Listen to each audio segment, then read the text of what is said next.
supposed to, which is go sit in English voice Yes. and actually share that screen as well. Because again, agreements with YGG, we don't want to mess with that. Okay, I'm gonna share that screen. Okay, so watch it, guys. I am live on my end, so keep watch it. Keep it clean. Yeah. All right, here we go. All right, I'm ready. 3. Let's go. 3.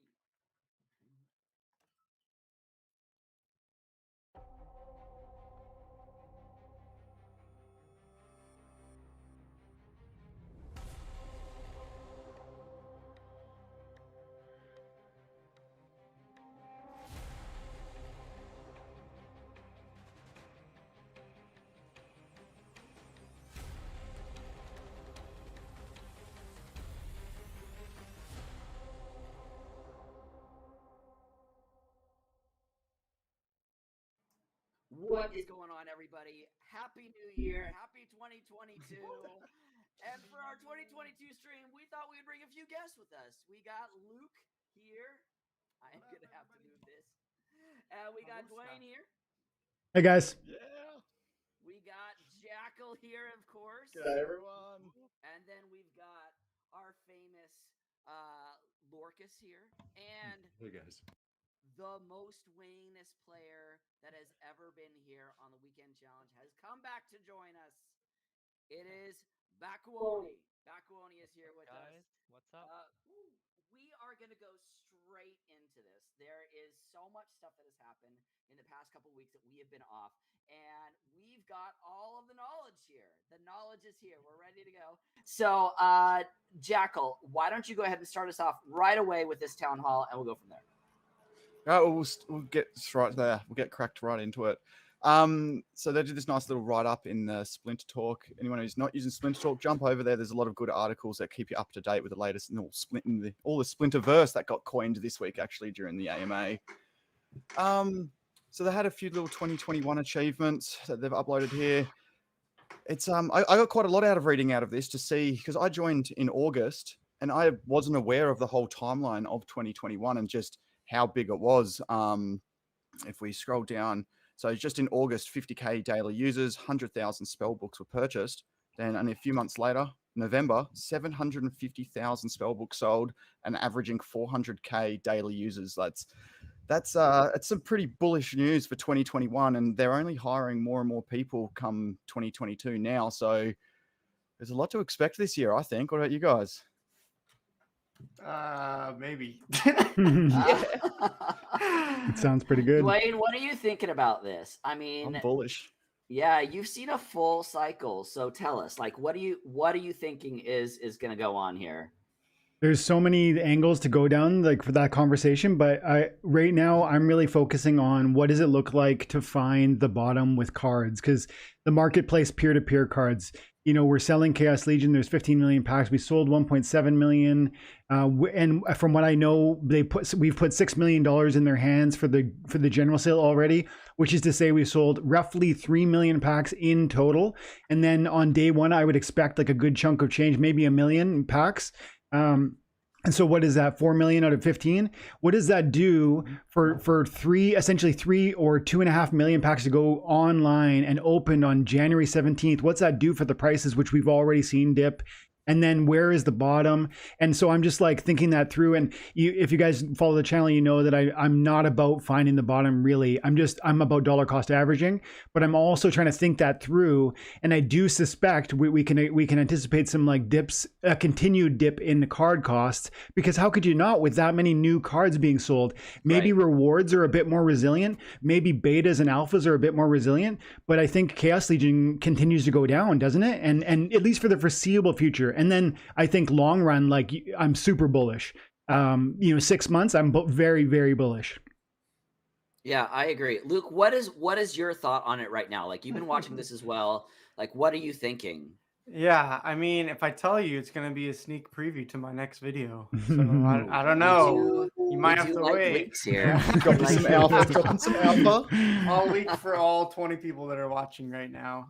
There's So going to be 1,000 people. Don't worry. Don't okay, worry. yeah, the thousands of people watching. The over thousands of IGG. people Awesome. watching us. Great. No pressure, right? That's right. So the interesting thing is I'm making a video out tomorrow, and it's not necessarily about Splinterlands, but I just feel like as a whole, for the whole play to earn market, we're in a little bit of a sideways trend, and I'm worried that at some point we may hit a bit of a even bigger dip, just kind of across the market. A lot of you can track a lot of the top games right now. They've all stalled out in users. Last couple months, we're seeing a lot of just downward trend in the crypto market in general. Bitcoin, ETH, all of those top coins going down. And I think too, if we hit a bigger, I guess, crypto bear market, crypto winter, whatever you want to say, that just makes me worried for play to earn, because all those tokens are going to go down, meaning all of our rewards like DEC, all those things, we've already seen those go down. And if those happen in all those games, how many people are going to start pulling out of those games? And, how many people are maybe going to lose interest? I feel like we're just kind of in a lull for play to earn. And I think to really restart things, we need to really do a better job educating people how to get into these games. I just don't feel like we're growing the user bases as much as we saw. So that's kind of what I'm concerned about. I'm not saying that's a guarantee. What I'm saying is we've had a huge explosion, whatever that was, May to November, last couple months. It feels like we're stalling out. So that's what I'm saying. I'm just a little bit cautious across the board, and I think that will affect Splinterlands as well. How much? I don't know. Well, I think that the first thing that we also want to say is those that are watching, welcome. We want to mention to you that the weekend challenge is all about challenging one of our hosts, and then you can win a Chaos Legion pack or a prize of your choice up to $10. So Bakuoni is who you're going to challenge this weekend. It is Bakuoni, Bakuoni. Whoever beats him the most, or whoever actually gets a win, is the person who will actually get the Chaos Legion pack. And based off of what you just said as well, Luke, I just kind of want to go into that a little bit as well. If you remember back in July of last year or June into last year, where everybody was saying, oh my goodness, I wish I would have been playing these games when the gold foils were under $1. I wish that, because I remember, and I'm sure that Dwayne remembers as well, when it was 1,000 DEC to $1. And then everybody got really blessed by everything pumping. We were all surprised because we always thought that DEC was going to stay 1,000 to $1. We thought it was going to stay relatively stable, and then it didn't. And so for me, like, obviously things can't go up forever, right? And everybody was jumping up and down saying quarter one is when you have the big dives, because everybody waits until quarter one to start taking profits. And so you're going to see everything go down. The other part is we all knew that the prices were going to absolutely tank. They were going to absolutely tank with 15 million packs coming out. But what happens is the Splinterlands ecosystem is built so that to enable you to grow up through the ranks, you have to merge those cards, which then gives scarcity, which gives a burn mechanic, which is absolutely amazing. So what's going to happen is quarter one, quarter two, you're going to see prices stay really low. And then as people start burning those cards and merging those cards, all of a sudden that scarcity starts coming in. And I think you start seeing those prices start to rise. That's what happened last cycle. I'm not saying that's what's going to happen this cycle, but we definitely were, personally, I was waiting for the reset. I recognize it now. I know what happened when I saw the gold foils at under $1 last for Untamed. And I want that again, because now I know a lot more of what I'm doing than what I was doing before. So Dwayne, I know you've spoken at length about this. What is your take on all of this? So the first thing is just like 2 days ago or something. Shout out to Shingo, I saw him. He's in my live on my end on my YouTube. Shingo's one of the guys who's always there. He's one of my channel members, and he came out and hung out with me for an hour. We did a private live, which was for my community members, but Shingo hung out with me the whole time, and we were talking about DC. And I looked up like an old video. I think in October of last year, I was like I did 2 or 3 different videos talking about DC, and I was like, this used to be $1 for 1,000 of these guys. In fact, it was 65 cents for 1,000 of these, and now it's 1.6 pennies per DC. And everyone, you're talking about how DC to the moon, and you're talking about like airdrop points, and you got to be careful. This could cut in half overnight. And then it did, like, very quickly. And it was like, I think like within 2 or 3 weeks, it might've been middle of November. And then we've just bled out since then. And as far as I'm concerned, it's still way overvalued. Now I know those airdrop points are amazing, but like there's this thing escalates in both ways so rapidly, both upward price appreciation and downward, because of the way that the algorithmic inflation works. So when DEC is worth a lot of money, it's going to mean that they're going to be printing more of it, which is like a double positive, because you got more, like it's worth a lot of money and they're printing way more of it. When DEC is worth very little, they don't need to algorithmically inflate it. And so they're printing less of it and it's worth less. And so it's like a downward spiral right now that we're on. And that's impacting, that has a tangential effect on both the cost of cards on the marketplace as well as the cost of rentals. And so it's so connected, and I've got a question that I'm ready to pose to Aggie. I want to talk to him about this exact thing, because it feels like that's really problematic. Like we boomed because of that huge price rise in DC, and now I think to Luke's point, we're dipping hard on excitement on new players, because that whole downward cycle is really taking away the wind out of people's sails for profits. Yeah, absolutely. Well, that was one point they touched on during the town hall, is they're going to start moving more utility to the SPS, get DEC back down to its peg.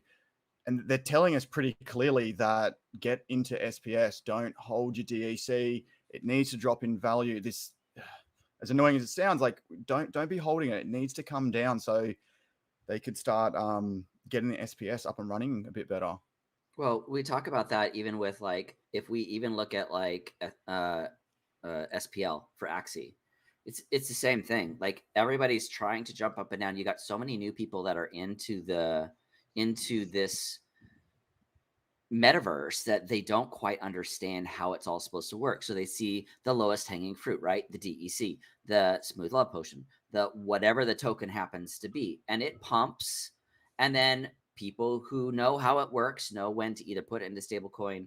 I mean, I remember very, very clearly with Knight reaching out, being like, hey, remember, DEC is not going to go up forever.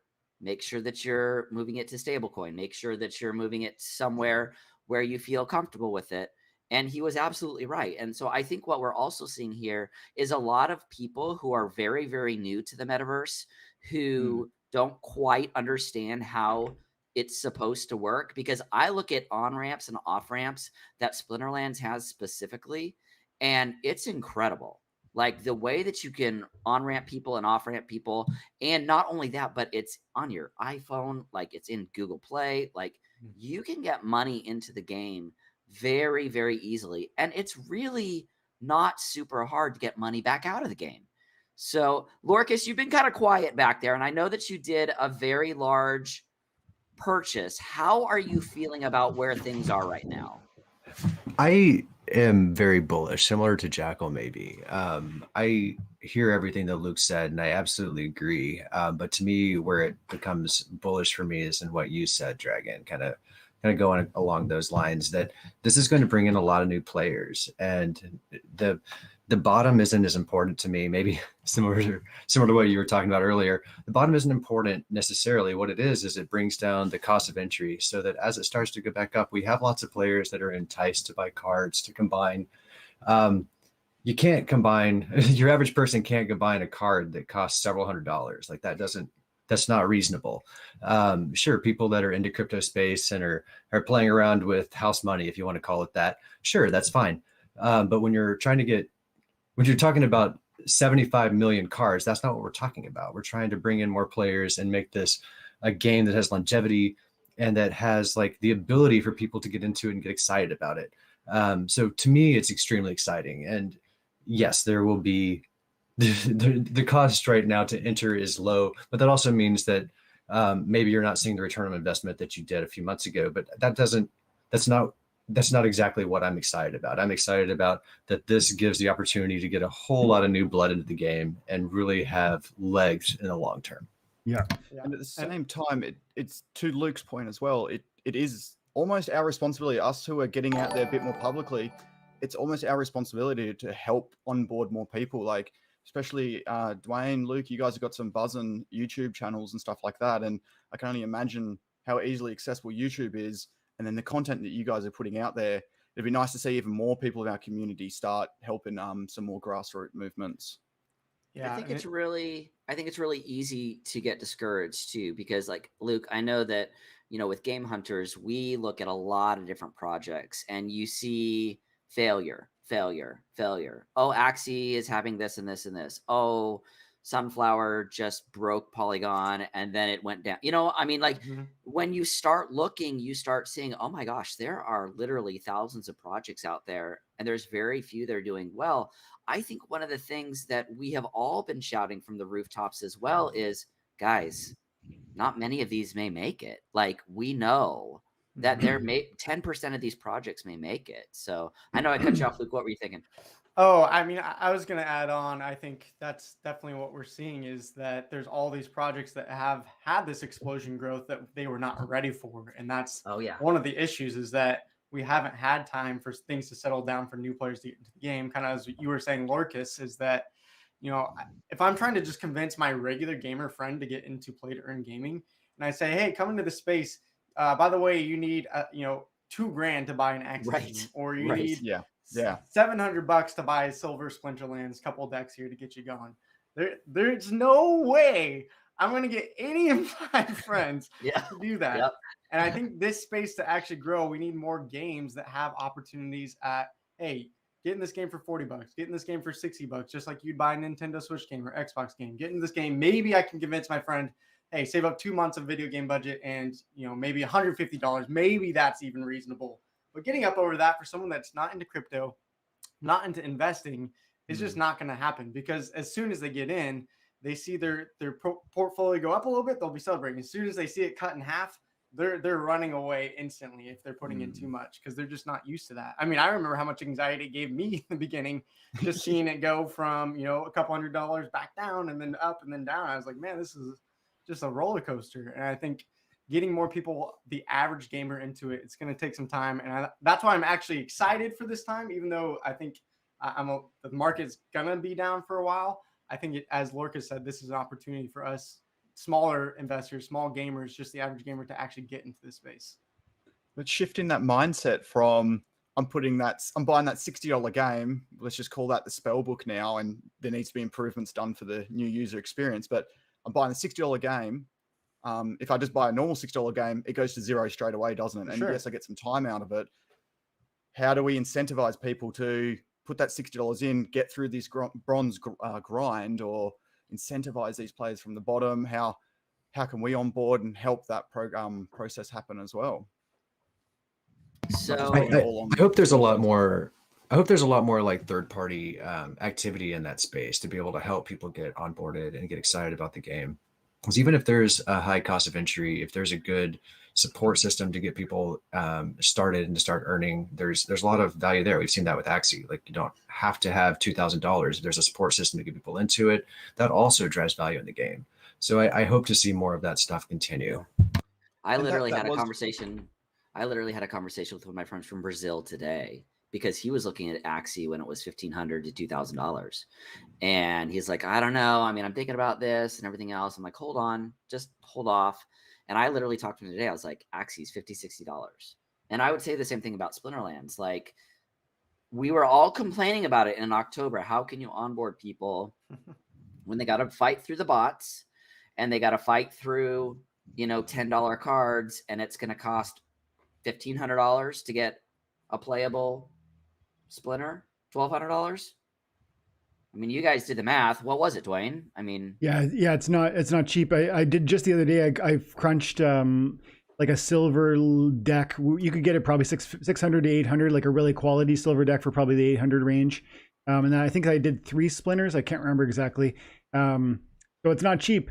But I kind of want to push back a little bit on the idea that, because we're kind of saying that's quite expensive and most people aren't going to want to mess around with it. I think that's true because I think most people don't really understand what blockchain is. They don't understand the revolution that this is.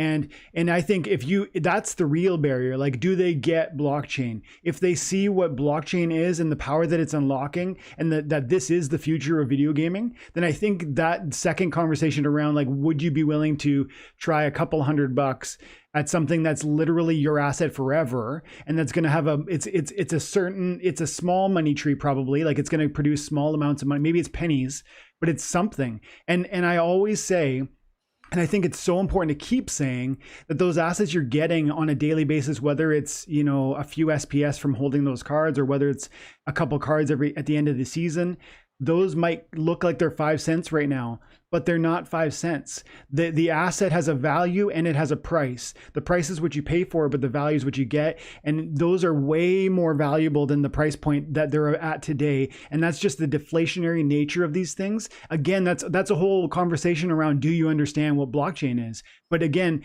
that's where the conversation is. And if they do, then it's like, whoa, like $600, like I can print cards forever and I can have some fun with a video game. And like to your guys' point, $60 or $100 now for a PlayStation 4 game or 5 game. I feel like there's kind of no contest, but you have to have that vision. And then maybe not everybody, most people don't, is the truth.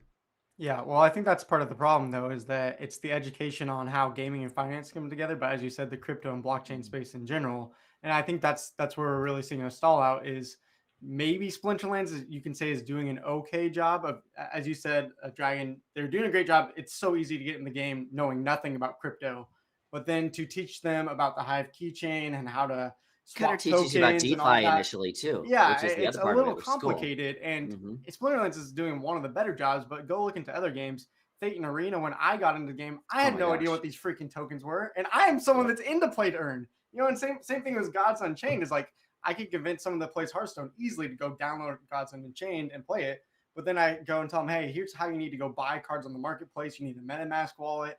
You're gonna have to transfer on this, this decentralized exchange and swap these tokens. So you get the Gods token and then go buy up cards. They're like, what the heck are you talking about? Has anybody else here tax implications? Yeah, as well exactly.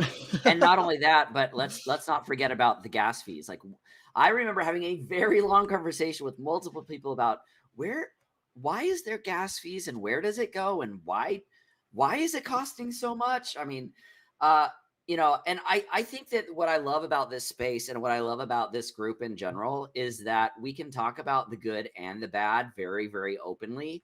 There's no restrictions in regards to it. And Luke, I hear you. I mean, I think that a lot of us, I know that I'm only 7-8 months in. Jackal, how long have you been in? In crypto or Splinterlands? Crypto. Crypto would have been Play to Earn would have been August last year. Splinterlands was my first one. And then Luke, how long have you been in? Yeah, I've been in since about March of last year, so about 10 months now. And then Dwayne, you've been in for 3 years, right? Yeah, November was 3 years, I think. Lorcas, how long have you been in? Like May of last year. I started out with Cometh. You started with what? Cometh or Cometh, however you pronounce it. I don't know what that is. Started out with meth. Meth? Yes, started out with meth. I thought it was a great place to start. No, Can we have an intervention right now? Cometh or Cometh, I'm not sure how it's pronounced, but the spaceship game where you harvest asteroids for LP and different. It's not based on a Polygon blockchain. So it was kind of like Crypto Blades or Alien Worlds and stuff like that. Maybe it was. I don't really want to say bad things about games here. So let's just move on. It was bad. I had a bad experience. Now we really want to know. Now we're just like, give us a story. Okay, that was too harsh. Not bad things. It wasn't a game that spoke to me in like a game sense. I felt like I was playing like Minesweeper in order to earn LP in a different LPs. Like it wasn't like a game that spoke to me in like a game sense. But that's so true, right? Isn't that like we joked about that? Like you've got all of these games out there. I mean, we've joked about Sunflower a couple times, but even Sunflower, breaks the Polygon network. You've got Alien Worlds. It's like a clicker. Yeah. That the people who get in early have done very well. Demore says, I think it was Necromancer. I'm going to go ahead and show this. I think it was Necromancer who mentioned it on his YouTube. The current player base is 400,000. That leaves 12 million packs. Let's divide by half the players to account for bots. So 200,000 equals 60 packs per player left when the general sale hits. So we can switch and go ahead and talk about that as well. I know that everybody's talked a lot about predictions for general sale and stuff like that. I'm not worried about it. Dwayne? On the general sale? I was answering questions in my little chat here, so I got a little distracted there.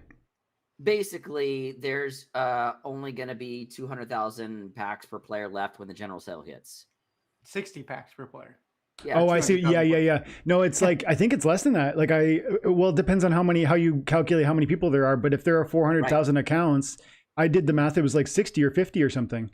But either way, it's not enough. And I personally bought 6,000 and I'm going to buy another 5,000. So you push and shove. That's what Aggie always says.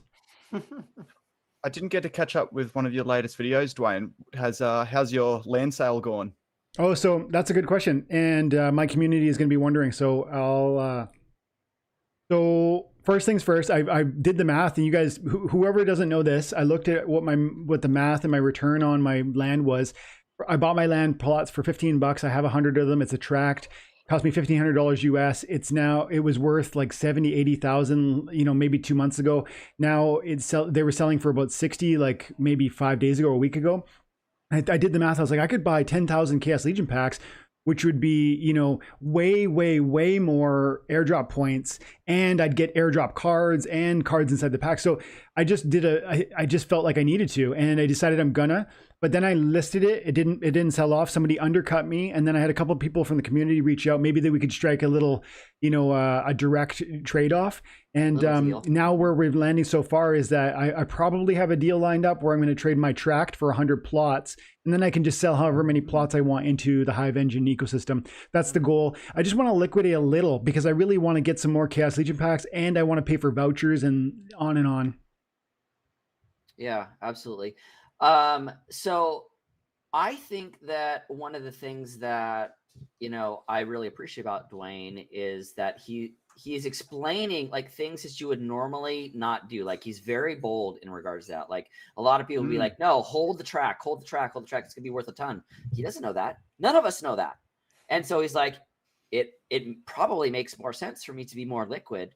And I think that is what I appreciate about your channel so much, is that you sit there and you're like, look, I'm not afraid to make the hard decisions. Like if I bought a card, like for instance, I have one piece of land. I bought it for $20. It's worth $600.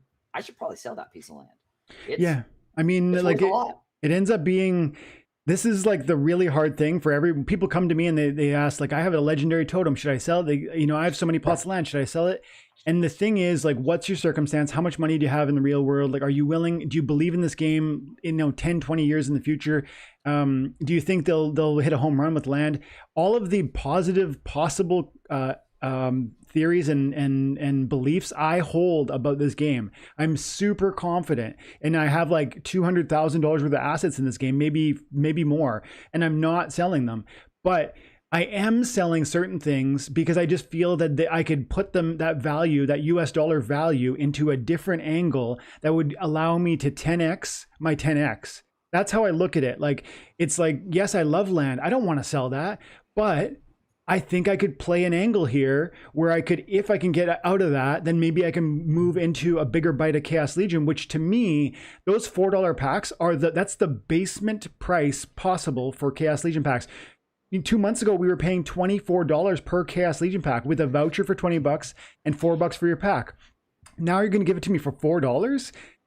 That's so cheap. And yes, I theoretically could get $3 Chaos Legion packs off of the Hive Engine marketplace probably 2 weeks from now. I believe that'll be true, but those will not include airdrop cards. And if I back up the truck right now, I'm going to get a ton of airdrop cards, and those are going to be super, like, remember Yoden, remember Kitty, remember Scarred Llama.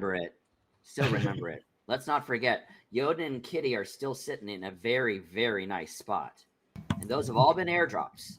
But has there been news about whether we will get summoners and airdrops? I think that was maybe something that I heard some complaints about with the second and third airdrop, that there wasn't a summoner there. Is there any heartburn with anybody there? There is going to be, yeah. There's, if I'm understanding your question, remember there's the 6 people who won the pre-sale. They bought the most packs during pre-sale. Each get to design a legendary summoner. Those are airdropped. And so people like me are going to get copies of those legendary summoners, which are for sure going to be amazing. And I would think they're going to be up there with 3 abilities in maybe the 7 mana cost range, just like Kitty. And who knows, maybe they'll be even more expensive, but even more crazy. Like, how would it be if there was an 11 cost summoner and he had, like, I don't know, like maybe they could try some angle like that. They're starting to explore that. I mean, we're starting to see that. And by the way, Yoden is still sitting at $800 even with the downturn. So this is probably just my lack of knowledge here. I didn't understand that those were definitely airdrops in this set. Are they for Chaos Legion, or are they potentially for the expansion set on? They're for this. They're for this. And we have 13 airdrops remaining. But 2 of them are going, the Uriel and Bakjira, that's the blue whale and the angel from the white team. They are allocated there. You're not getting those unless you bought the pre-sale or during this phase right now. And general sale is starting on January 17th, which is just around the corner. And that's when, as I understand it, the 4th airdrop, which I don't think we know yet, is going to be available. And the first 1 million packs will get that. If I'm wrong on that point, guys, correct me. But then we'll have 10 more airdrops at that point moving forward, and 6 of them will be legendary summoners at least. I would think there might even be like an epic also, because usually there's like some epics in there. So they probably won't all be legendaries, but 6 legendary summoners for sure. So I do want to throw something out, a little bit of a counterpoint. I'd like to get your guys' thoughts. I'm just thinking about this as you guys are talking about it. So. Yeah. 15 million packs. Let's say the rest of them somehow sell out day one, whatever. So every one of those packs is eligible for all the airdrop points, right? And it's seemingly for the legendary cards right now, it's a 0.33% airdrop chance. 300 gets you a guarantee, right? Maybe for legendary summoners, it's a little more than that, but let's say it's the same rate. That would mean 49,500 legendary summoners would be minted. Does that sound right? And if you look at what's out there right now I'm just looking at Kitty at Peak Monsters right now. There's about 1,500 cards, almost a 4,000 BCX out there. So you're talking about, yes, legendary summoners that are worth $500, $800 right now. But for Chaos Legion, if we get all these airdrops for the increased supply, that's over a 10x on supply on these airdrops, right? But what's the play based on? I'm just asking how much of a factor you guys think that is in the prices of what these legendary summoners. I agree that these legendary summoners are going to be amazing, right? But I think the supply is a lot more, right? There's one thing I can add to that picture that doesn't necessarily refute what your point is, but maybe something food for thought. Shout out to Patty Darkstar in my guild, and he said to me that previously the other under Untamed. And you guys can Google this, like what were the Untamed airdrops drop rates? That information is on the internet. And every time they release a new airdrop, they tell you need so many packs to get a guarantee. And every time he pointed out, I didn't know this actually, but he pointed out every next airdrop, they raised the guarantee number of packs you needed to buy, which makes some sense because you didn't want to, like, at that point, you've got 10 million packs sold and then you've got 12 million packs. So it makes more sense to increase the requirement to get a guarantee on it. So it ended up being, I think, I don't know the numbers anymore, but they grow. And so maybe that would kind of take away a little bit of what you're, of your point, but not entirely taking the wind out of what you're saying there. Yeah, I mean, even if it's 500 packs per Yeah. airdrop, you're still talking about 30,000 Yeah. of these legendary summoners being dropped. And really, let's think about it this way: like, how many people, as they're onboarding, are able to do that? Like, again, what I saw, what happened last May, June, was the prices of those were not astronomical. You could get a Yodin between $20 and $35, which is, yes, high, but we're not seeing that to be crazy. Yodin right now is sitting at 800. Llama right now is sitting at almost 600. And then it falls off from there. Kitty is at $569. So, obviously those are the ones that really were big. And let's not forget that you've got the gold foils of those as well that are exponentially higher. But I do think that you have a little bit of a problem here. Happy birthday, Peach Gaming TV, on your 22nd birthday. Happy birthday. Also, Happy birthday. Woo. happy birthday. Demore mentioned as well that you do have to take into mind that of the burning factor as well, and the merge factor that then reduces supply. But I just think that I think also that, again, if you get in early, which we're all in early this cycle, like a lot of us have been in within the last year, we've seen what the cycle has done. Even if the cycle doesn't fully do that, we still own those assets. But I 100% agree with you, Luke, in regards to it is hard to even talk to our friends. A lot of times I'll say it is gamified investment. That's what this is. If you like playing games and you like the ability to make, even if you're making 10 cents a day, you're still making money. So what does it take to make that 10 cents a day? Well, last year it was pretty easy to see. $200 could get you into bronze 3-ish. You needed $500 to $600 to get you into silver 1. And I didn't do that. Like, that's not what happened for me. But for me, what I did was, I've told everybody I spent like $400 to $500. It's all I spent. I'm not a whale. I didn't have a ton of cash. I was very nervous about this space.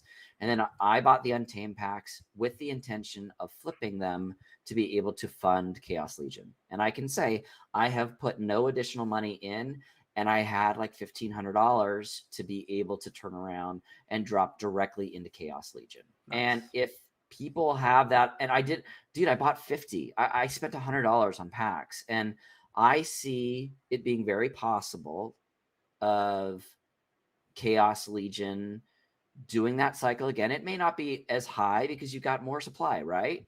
But if this team is able to get to the point where even close to like a Magic the Gathering, where they're releasing multiple sets per year and multiple sets are cycling out, that creates a constant cash flow that can potentially be there for the investors and for the players.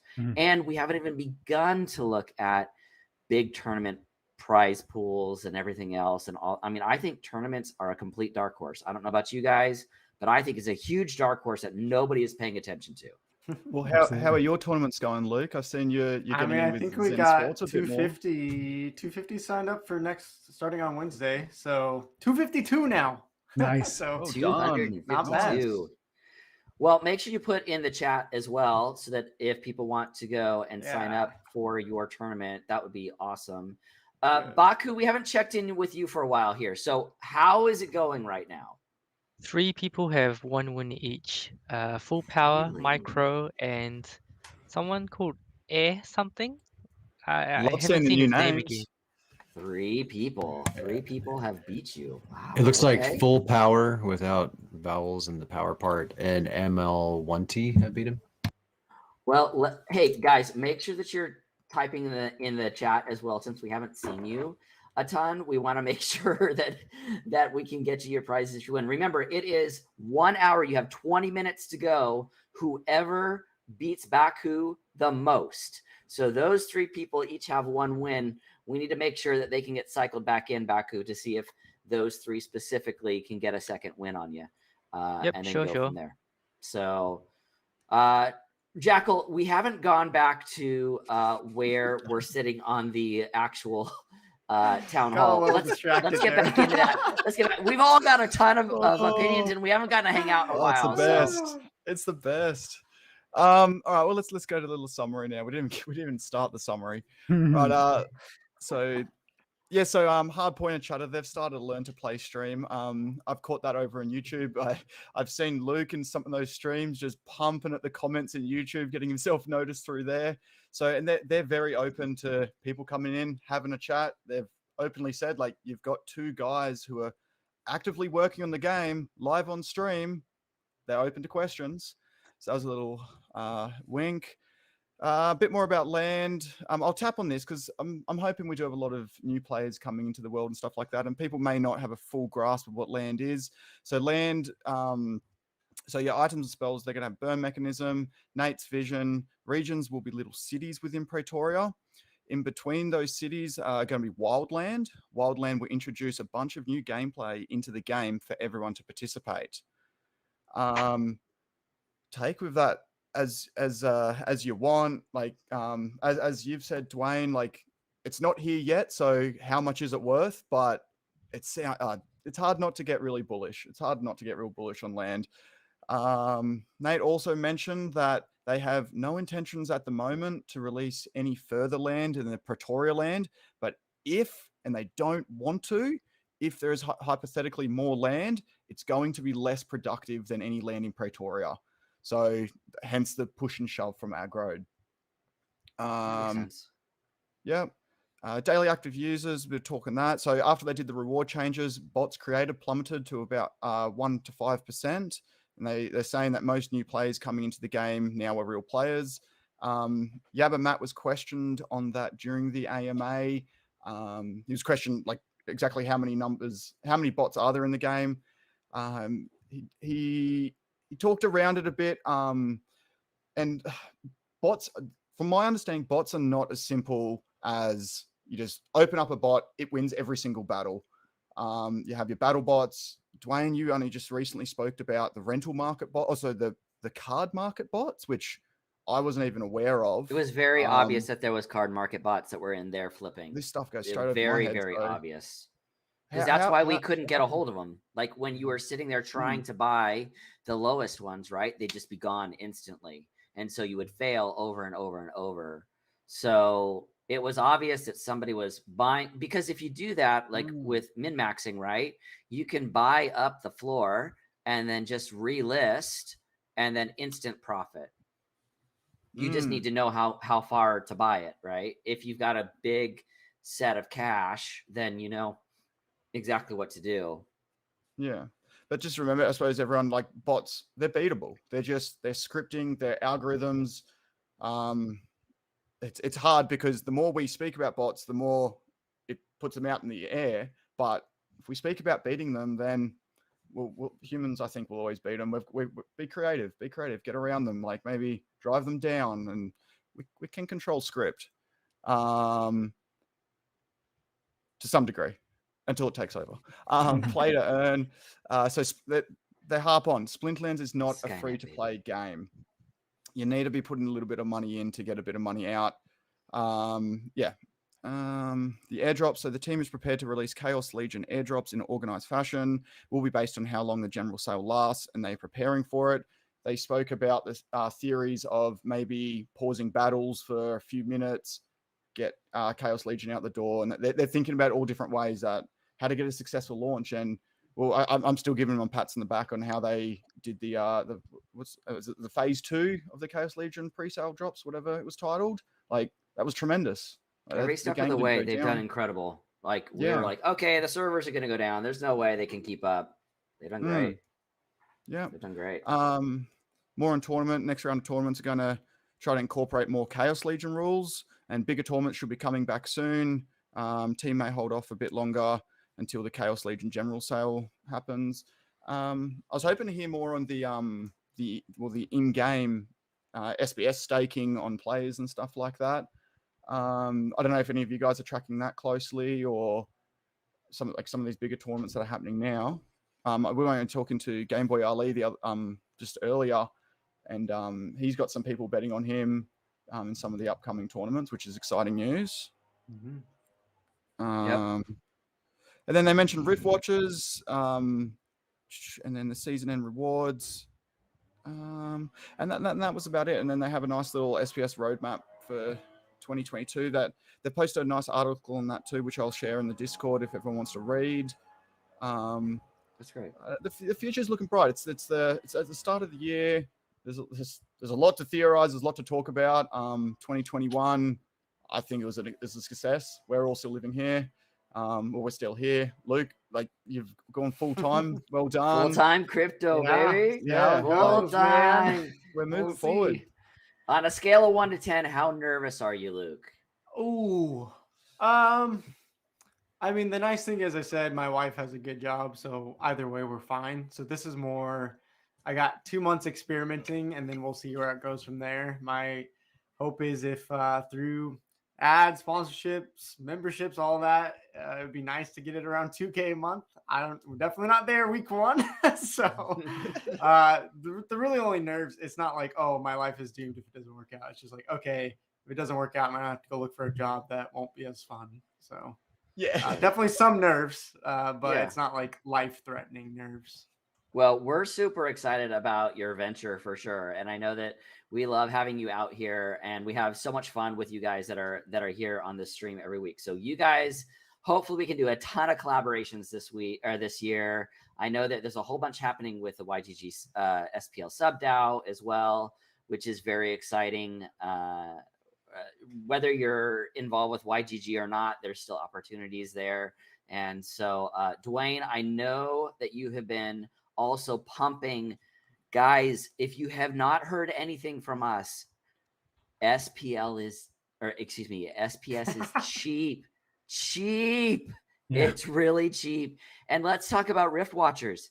That there's no way to buy a Rift Watchers pass or a pack unless you have SPS, which is automatically, this is not financial advice. It's automatically going to pump the token. It's going to pump the token. Yeah.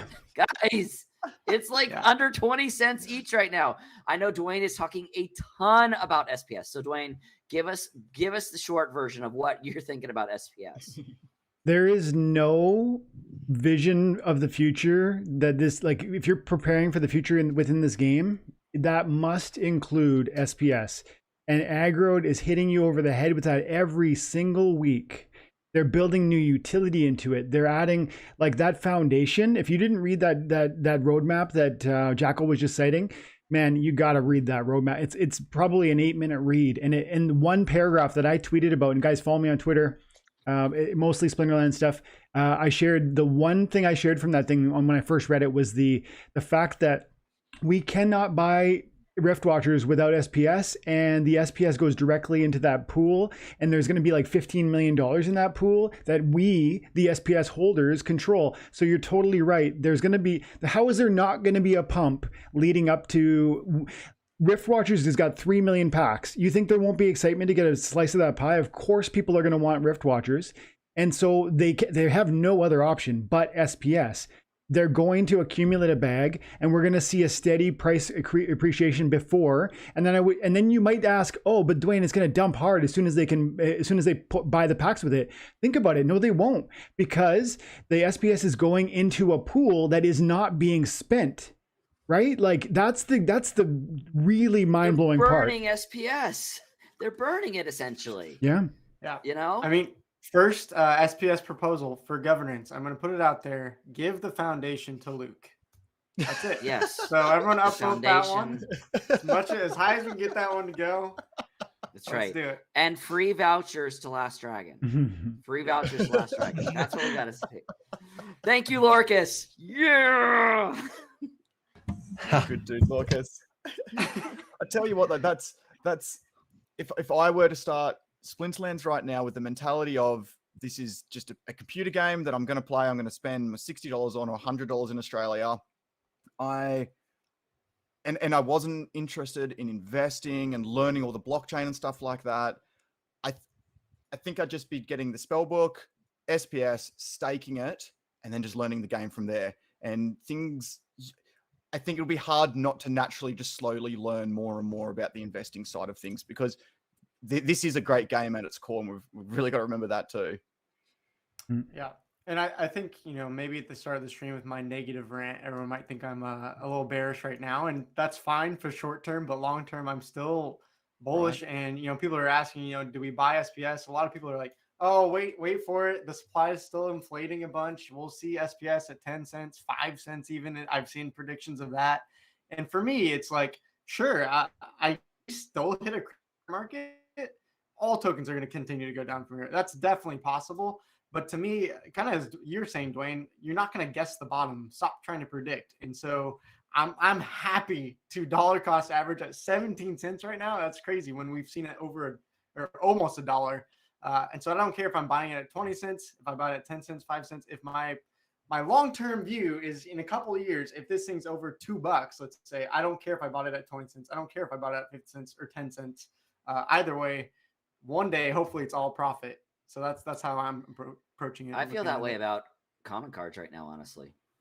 Like, I don't care if it goes down to a penny. Like, you got cards at 4 and 5 cents right now. Yeah. Like, why wouldn't you? And honestly, this cycle, I think I was talking to Jackal about this a little bit earlier. This cycle, I am very much so going to be incredibly bullish on gold foils, on gold cards. Because if you look at the long term, first off, you get more card power out of them. Secondly, there is only a limited time that we're going to see them dip beneath $1. It's going to be limited, or even hover in that dollar range, right?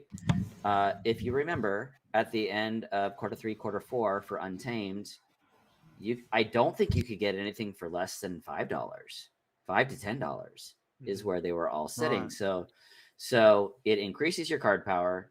It increases just longevity. I think that when you're talking about holding something for a long time, the gold foils are very, very strong and have held their value very, very well. So that's just personally one of the things I'm looking at.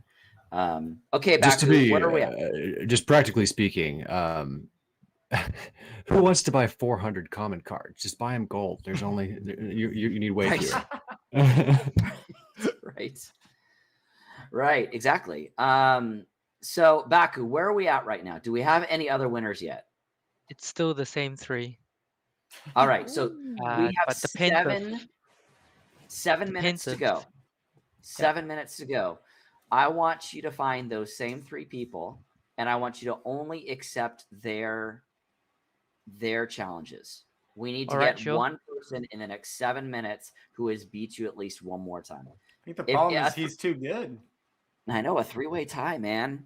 Only 3-way tie means, look, 3-way tie means Baku gets to buy the Chaos Legion packs and give those away.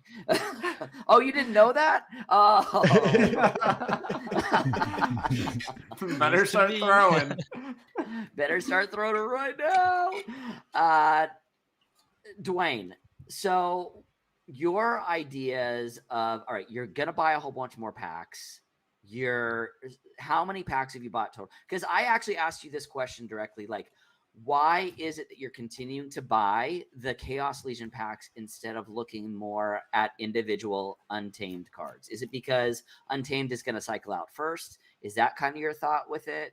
Like, it seems like you would get better card power, and you have the funding, obviously, to be able to get some of those really high-end cards from the Untamed pack, or maybe even the Dice pack. Mm-hmm. Like, do you just already have those maxed so it doesn't matter to you? Like, what's your thought on that? That's a fun question. And again, lots of ways that I feel like I could go. But one of the things I like to think about is an asset reaching out to what I imagine is like a reasonable price for it yet or not. And I guess maybe first, before I say that, I do have most of those cards, not all of them. I would love certain editions from the beta or from alpha or even from Untamed or Dice. But the thing is, just like kind of I was talking about land before, I can want something, but recognize that right now that price could be the dollars I would need to sink into it to acquire it would be better spent elsewhere. And it doesn't mean I don't love that thing, like Dice or Untamed. Those are amazing decks. To think you could buy like a $40, I think it's $40-$50 on Hive Engine to go buy an Untamed pack, and you could drop a gold foil Jotun in there.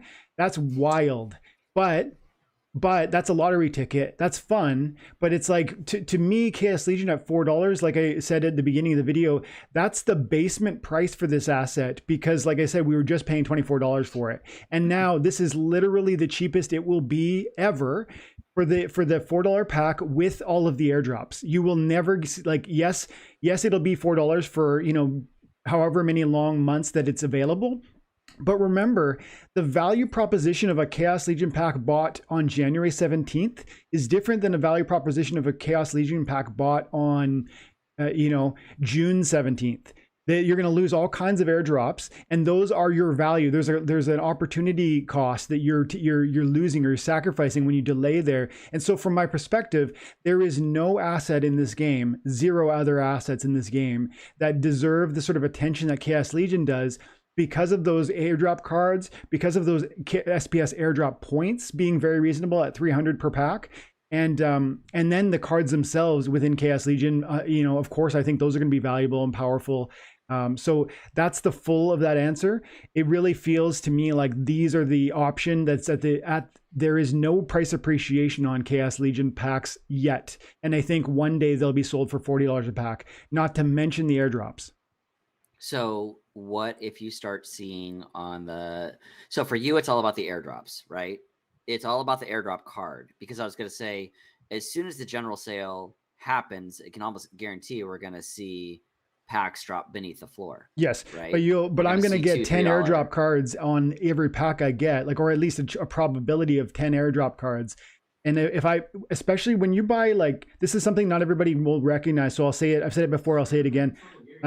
If you buy 10 Chaos Legion packs, there's a very low likelihood that you're going to get those airdropped cards. If you buy thousands of packs like I have, then the math actually begins to almost be a guarantee that actually it is technically, literally a guarantee that I'm going to get those cards. And so I don't feel like it's a Hail Mary. I feel it's a layup. And yeah, those airdrop cards are going to be super, super valuable. And even despite what Luke was saying, let's say there is there's 10 times too many. Let's say Chaos Legion is there's just too many packs. I still would argue we've grown so much from where Untamed and where Dice, the sort of audience that was buying those up, that I think we have the population to take care of it. Plus, I expect this game to grow to millions of players in the future. And if I'm wrong about that, then you know what? I could buy these packs right now, and I could sell them into the Hive Engine market for $3. And yes, I'm taking a 30% loss or whatever that is, 25% loss. But then I could go and reinvest in more packs, which would I'd end up with fewer packs, but I'd get more airdrops. So just one last thing to answer your question. I've spent $18,600 on packs in phase 2. I spent $20,000 in phase 1, and I'm going to spend another $10,000-ish in phase 3. Okay. And how many are you gifting to your buddy Luke? Yeah, I was going to say, and, if you wanted to give, 100 packs to each of us because you love us, we would accept it. Just so I am giving away a ton of things, guys. You just got to get into my tournament. You got to get in my tournament. Yeah. 400 DC will get you an opportunity. I'm giving away $110 worth of cards this week and $100 every week for 400 DC. You can get into the tourneys. Yeah. No, we're kidding. You're obviously very generous, Dwayne. We're just giving you a hard time. It's true. Just a little jealous. Just a little. No, it's incredible that you're speaking those immense numbers and stuff like that. It must be such an incredible feeling for yourself as well. That's just what you're playing with. Mm-hmm. Yeah, it is. The other day I talked to my father-in-law, and I was like, so this week I put $220,000 US. I spent $250,000 on Chaos Legion packs. And he was like, he looked at me like I was crazy. And he was like, is that internet money? And like, so I've always wondered, Dwayne, and maybe you can give us this perspective, because If he's for a me, spy, yeah, no. or if I'm he's a saying for pimp. me, putting in $50 at a time, it's like, okay, if it goes down, whatever, it's not that big of a deal. But I'm curious for you. Has there been a level of anxiety rising up as your portfolio has gone up? Because I'm trying to picture myself dealing with hundreds of thousands of dollars in this game. And I'm like, man, I feel like I'd be stressed out. Or have you just kind of generally, grown accustomed to it, I guess? I am not at all scared about the price decline in the Splinterlands market, and nor the cryptocurrency market. And that might be foolishness. Like I don't know what tomorrow is going to bring, but I have full confidence because I do believe that the developers have shown through their track record what they're aiming at and what they can execute.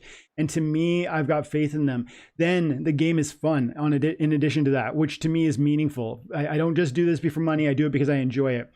Also, these are deflationary nature, and there's no way to like pull me off of that foundation. It's like there are only so many of them, and they are always going to be burnt by opening them. Like every single time you open a Chaos Legion pack, guys, there is fewer Chaos Legion packs.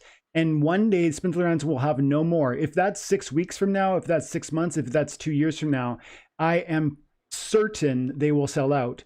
And when they sell out, people have to come to me to buy them. And I feel like there's so much confidence in that. And that's why, like when I said a moment ago, we bought $250,000, it wasn't just me. 18,600 was mine, and me and like about 10, 15 guys got together and we put together 220,000 US. So there are people out there. We said earlier, there's 40, 50 packs per account. There is not. Guys, if you get more than 5 Chaos Legion packs, you are lucky, because people like me are out there buying. And forget about me. I know people who have bought, like I know a guy who bought 17,000 packs in the pre-sale when they cost $24 a pack. So like, if you think these are going to last a long time, it's actually just the fear that we have about, well, the rug's going to pull on me, or it's like, but I don't have any of that. So I'm just diving in. And maybe in 6 months, everyone like laughs at that video or like points at me and says, but I just don't see it. I think what really is going to happen is in like 2 years time, I'm going to be retired and Splinterlands is going to be my cash cow. That's what I envision. I think the bigger question here, though, is, and by the way, we still don't have a winner. We still have Dwayne. Go through into challenges. Dwayne can take it. Absolutely, yeah, Dwayne. Baku, if you lose to Dwayne, you've got to buy those 3 people the Chaos Legion packs. Dragon, I'm happy to throw like $20 at the, so like if we can't divide it, like we got one $10 and I'll throw in 2 other $10 rewards, and we'll support all those 3 people who take. That's great. Yeah, I mean, we can definitely let 3 people win if that's the case. I mean, if we got people who want to throw it in, we can give away 3 packs. That's fine. That's probably the easiest thing to do. But the one thing I want to ask you, Dwayne, is yes, you're throwing a large amount of money towards this, and my question to you is it like my situation where you flipped enough? Like it's easy, it's one thing to say, hey, I've just spent $20,000, but you've made a lot on this game as well. I mean, you've been in it since the beginning for 3 years when things were like next to nothing, and you've been dollar cost averaging the whole way. So are you feeling bullish enough at this that you're putting $20,000, $30,000, $40,000 of new money into it, or is like half of this from money that you have gained and realized as profits from the game itself or from something else within crypto? So right now, what I've been doing is rolling over value that I've accumulated within the game. So the 18,000 that I just put down was entirely SPS. And how did I get so much SPS? In part because I packed a bag of cards for so long, and then that paid off a lot of SPS. But also because I flipped some SPS, because when it was around 80 cents on the launch or whatever it was, I sold about a few thousand, and then I bought like triple that when it was down around 20. And then because I'm super confident in those assets in SPS. And I wanted to say this earlier, but maybe I will quickly now. I do think SPS could go lower. I think, in the bear market, we could see 5 cent SPS. Like, who knows what the floor is over a multi-year bear market? Like, we'll find a floor, but I'll be buying it the whole way. Like, I'm aiming at 1 million SPS. And I think anyone who takes this game seriously ought to be, making a plan. Maybe it's not 1 million. Maybe it's 10,000. Maybe it's 1,000. I don't know what your situation is, but is this game fun? Is this game like on a good foundation? And if so, take it seriously. Yeah, absolutely. So we do have a winner, everybody. We do have a winner. And if everybody wants to throw in, yes, absolutely, we can still let those 3 people, those final 3, have a go at it, but and each get a pack. But here is the final battle between Full Power. Maybe I should actually hit the right button. I learned how to play there it is. guys. I learned how to play this game next week. Okay. This game looks fun, Dragon. This is a great game. All you gotta do is click it. You just gotta click the button once, and it shows you. Full Power, yes, as you saw, was the winner. JJ, Full Power. The game back up. You got this. I think Full Power won a tournament that I was just in, or won a prize off me like last week on a tourney. Oh, all right, here we are. By the way, moving the skip to results to the bottom right really messed with me. I don't know about the rest of you guys, but I was like, where is it? I'm having to watch all these games. All right, here it goes. Here we go. So Bakuoni versus Full Power. This is the second game that they played against each other. Wow. Full Power bringing on the leveled up Lorna. Those thorns at the front there. Thorns. Close range. No magic. That Crystal Jaguar, I love pulling that card out. I did too. I don't come up against it too often though, which is nice. Nice. And there we go. GG Full Power. GG Full Power. I will make sure that we get your I get your in-game name. I need your in-game name. What Gohan says as well, he says, when you hit a number that makes you comfortable, the amount of money then becomes just a number and nothing more. All the emotion that most of us feel around money is gone. I know that a lot of us have talked about that as well. Like, whether that number is $1,000 or $5,000 or $10,000 now, like the one thing that I will say blockchain gaming and DeFi has done for me personally is it is very much so devalued the sense of what $5,000 or $10,000 looks like. I don't know why necessarily. Maybe it's just because it's numbers on the screen, but it's definitely $10,000 is not what it used to be in my mind. Well, it also just plays with your mind as crypto when you're like, I have 10,000 SPS, and you don't really think about how that's $2,500. You're just like, I have 10,000 of this random little token thing. You don't. Sometimes it just doesn't compute in my head that it has some actual dollar value that I could do something else with. It was really freeing. Yeah, that's it. And it's really freeing for me once I started making comparison, especially with fiat. That money, time, it's interchangeable words. And that's why I really resonate with you and your community, Dwayne, the time and attention community, in that money, time, same thing. That especially when you tokenize it, it's so much easier to be a little bit more charitable and giving as well. That's the amazing thing. And there's people like 7 billion people on the planet, and I think 4 billion live on less than $10 a day. Might even be 5 billion.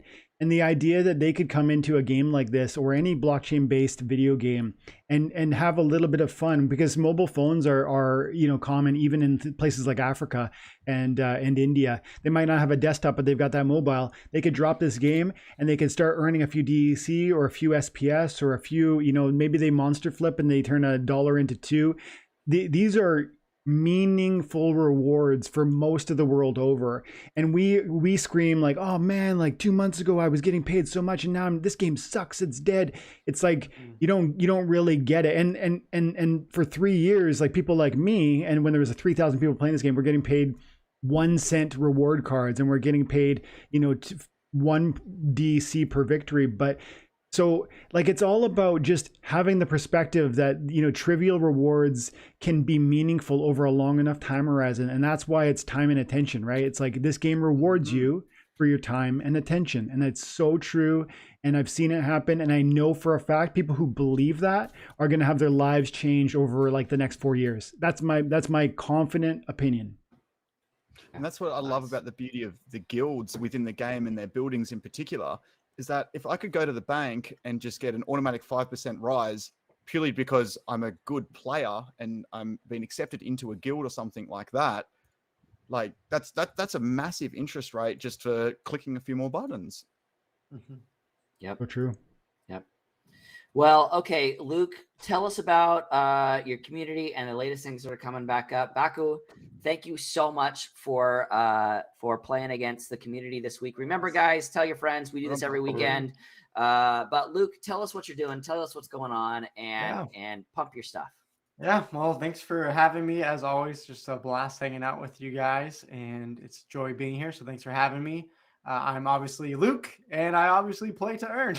And really, my whole goal and vision as I go full time is to help the small investor. As I've said before, I'm one of those people that I'm putting in my video game budget, which is like, $60 a month. Maybe I'm putting 100 at most, but I really try and help out those small investors, small players that just have a little bit. Specifically Splinterlands, just trying to grind that rental market. It's tough nowadays, but trying to do my best to turn a profit. Just started a series. We'll see how it goes. Starting with $11 now in Splinterlands 2022. How long is it going to take to get to $1,000? So maybe we're going to have to start a betting pool on how long people think this series is going to go. I'm guessing a couple hundred episodes, but we'll see. So you are starting with $11. $1 into credits in the rental market, trying to turn that into snowball, and then hopefully I just got my butt handed to me in bronze, and hopefully I can rent to silver in an episode or two. But again, that's just my heart, helping the small investor.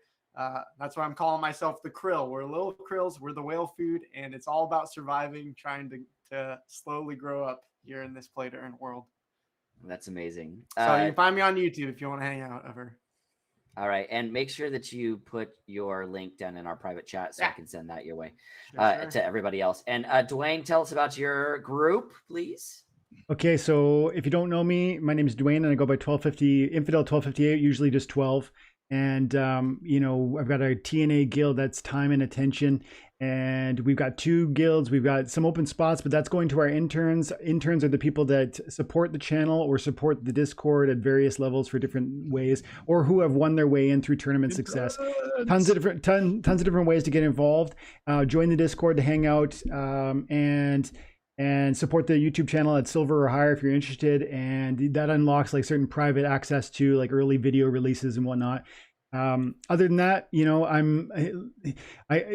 Luke says he's the krill. I feel like I'm the baby beluga, and I've got some the wisdom from 3 years, but hopefully I can add some value to your day. And for those of you who don't know, I'm Last Dragon, and Jackal, Lorcas, all of us are part of a small gaming guild called YGG, Yield Guild Games. And we do this weekend challenge every Saturday night.